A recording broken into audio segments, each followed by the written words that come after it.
पे भी हमें बात करनी चाहिए कि अगर कोई खातून चले कैरियर बनाना चाहती हैं, तो आपके नज़दीक some of the best professions and what are some of the best things, या डिग्री की बात अगर मैं करूं, किस तरह से एक बच्ची को, यानी ए लेवल उसने कर लिया, ओ लेवल कर लिया, अब आगे उसने कुछ करना है, तो आपके नज़दीक वो 4-5 प्रोफेशंस क्या हैं? पहले मैं आपकी उस बात की तरफ को दोबारा पॉइंट आउट करना चाहूँगी। आपने बड़ी एक ज़बरदस्त बात की है कि हैरेसमेंट, आपने तो खैर इसको एक फिनोमिनन की तरह से दिया, लेकिन मैं आपको ये बताऊं, हम खवातीन को एक और बात समझनी पड़ेगी। जो हैरेसमेंट है ना, और जो सेक्सुअल अब्यूज़ है, इसको हम कई दफ़ा हम खवातीन समझती नहीं है, लेकिन मर्दों को समझ आती है। ठीक है, बेटों को भी समझ आती है, भाइयों को भी समझ आती है, बापों को भी समझ आती है। यही वजह है कई दफ़ा बेटे भाई बाप कोई बात करते हैं तो बहुत गुस्सा चढ़ता है, अब आप अब्बू ऐसे कह रहे हैं और ऐसा तो नहीं है ना वगैरह। ऐसा नहीं, ऐसा ही है। जो मेंटालिटी एट वर्क देयर है ना, उसका मर्दों को पता चलता है। और यही वजह है कि वन ऑफ द रीज़न जिसकी वजह से मर्द अपनी औरतों को इजाज़त देने के बावजूद एप्रीहेंसिव होते हैं, वो ये रीज़न है कि वो देख रहे होते हैं कि वो एनवायरनमेंट सेफ नहीं है। और ये जो है, ये मैं आपको बताऊं, अल्लाह ने औरत की इज्जत का जो मुहाफिज है उसको मर्द को बनाया है। ये ना होता तो मेरा ख्याल है शादी के इंस्टीट्यूशन की जरूरत ही नहीं थी। ये इतनी बड़ी बात है। मैंने बहुत देर इस चीज को बेवकूफी में डिफाई किया है, लेकिन जब मैंने अपने छोटे छोटे बेटों को जब देखा उसी माशाल्लाह प्रोटेक्टिव उसके साथ, तो फिर मैंने अपने आप से कहा कि रिव्यू करो अपनी सोच को, और ये इट इज देयर। एक तो ये रीज़न है। दूसरी बात है, अब आइए उन प्रोफेशंस की तरफ जो कि एक्वायर करने के साथ हमारी हदूद नहीं कटती। अगर तो किसी तरह अल्लाह ताला हमें एक ऐसे अच्छी सोच की गवर्नमेंट दे दे जो अपने लोगों से फ़ायदा उठा सके, तो ख़वातीन की बेइंतहा ज़रूरत है। मेडिकल के शोबे में हम में से कोई डिनाई नहीं कर सकता, हमें वाकई ही कमिटेड और हार्ड वर्किंग ख़वातीन चाहिए। और इसी तरह तालीम के शोबे में जो ख़ास तौर पे जो हाई स्कूल तक जो है 93% ख़वातीन जो है वो सक्सेसफुल है एजुकेशन इम्पार्ट करने में।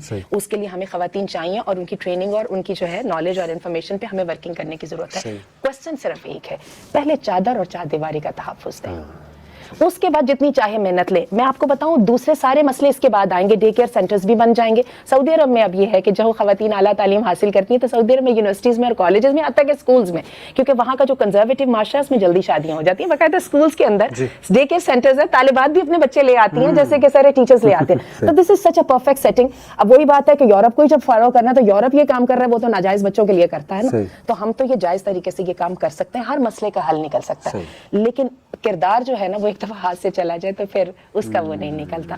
और ये डैमेजेस जो है ना, ये रिपेयरेबल नहीं है।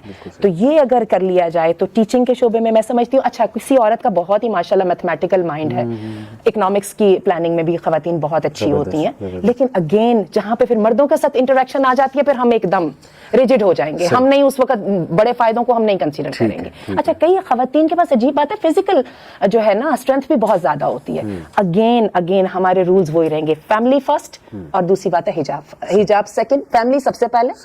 ये बल्कि ठहर जाइए, हिजाब को पहले कह दें क्योंकि वो पहली ऑब्लिगेशन है, फैमिली कम्स आफ्टर। बिल्कुल ठीक। ये दो चीजें जो है ना, इन पे कोई कॉम्प्रोमाइज नहीं होगा।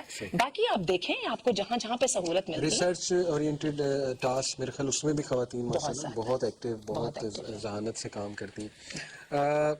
मैं बात करना चाहूँगा आंटी, अच्छा एक बात लेकिन इसमें हमें कहनी पड़ेगी, जो फैमिली का टाइम होता है ना, जैसे कि हमने बताया, जो चाइल्ड बेयरिंग की और रेयरिंग की जो एज होती है वो अमूमन 32-35 तक ख़त्म हो जाती है।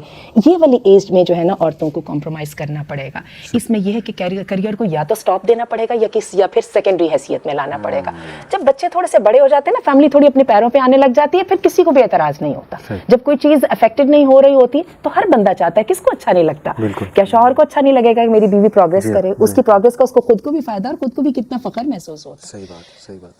ये भी डिस्कस करना चाहूँगा कि लेट्स से कोई खातून एक मिक्स्ड एनवायरनमेंट में जॉब कर रही है, फॉर वट एवर रीज़न, कोई मजबूरी हो सकती है, या चले शी इज़ देयर समहाउ, मर्द बहुत ज़्यादा है, मर्दों से इंट्रैक्शन है बहुत ज़्यादा, तो what are some of the guidelines? क्या वो बिल्कुल भी मर्दों से बात ना करे, बिल्कुल भी इंट्रैक्शन नहीं करनी चाहिए, इस्लाम दुआ नहीं होनी चाहिए, क्या है, व्हाट्स द वे फॉरवर्ड? पिछले दिनों ही मेरे पास एक बहुत ही ज़हीन लड़की आई और वो उनका नस्ट में एडमिशन हो गया और बहुत अच्छे घराने से उनका ताल्लुक़ है, रिलीजियस घराने से, और उन्होंने मुझे आके यही क्वेश्चन किया। तो मैंने उनको दो बातें, जी आंटी आप मुझे बताएं मैं करूँ क्या, वहाँ पे मैं जा रही हूँ, और वो जा भी किसी इंजीनियरिंग के शोबे में रही हैं, बहुत ही ज़हीन है। अच्छा। और जो एप्टीट्यूड भी बड़ा कमाल का।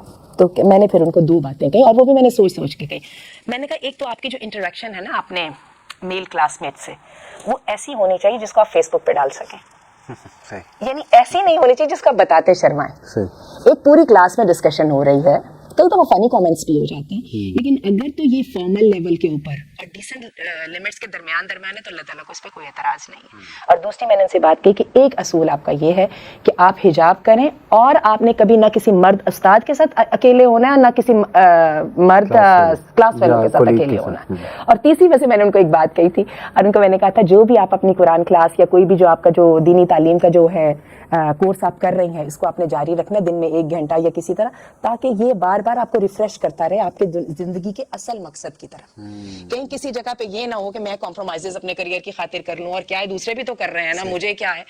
तो ये आपको याद दिलाता रहे कि नहीं, मेरी जो रूट्स यहाँ पे हैं और जो मैं एंकर्ड हूँ, वो जो मेरी ग्राउंड्स हैं वो फिक्स हैं और they have to be fix, they have to stay fix. Very apt, very apt. एक हम भी बताते हैं पीपीएल फार्मूला।